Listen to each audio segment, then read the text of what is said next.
Time now for ABC 4 News Sports with Wesley Ruff. As Alana told us, the weather is finally looking like spring, but it doesn't really feel like spring because there's no baseball going on. The Salt Lake Bees season was supposed to start 11 days ago, but they're hoping there will be baseball this year.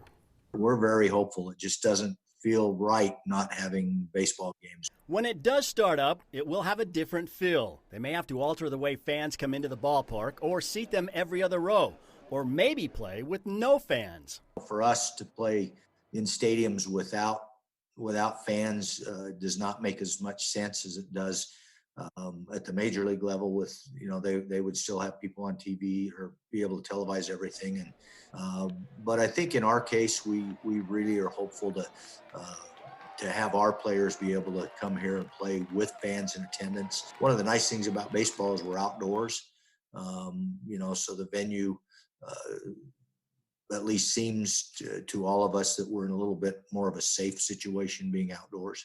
If and when they do start up again, the players would need about 3 weeks to get going. And Amicone says the Bees are doing what they need to do right now to be ready. We would be able to be ready fairly quickly. Again, some things depend on how many could we let in the ballpark.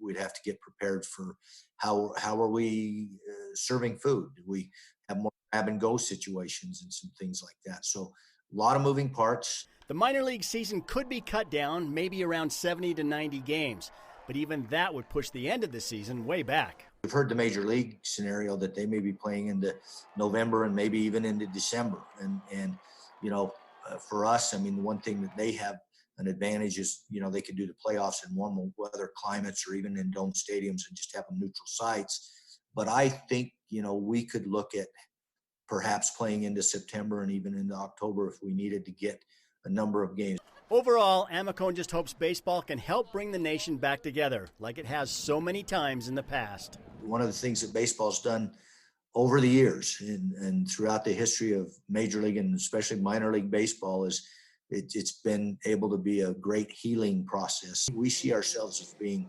not just a baseball game, but a wonderful place for the community to gather again and get together and say, hey, you know what? We're good to go now. Everything's great and moving forward. And, it may look a little different, but we're ready to open the ballpark and we're ready to get people back and enjoying moving ahead.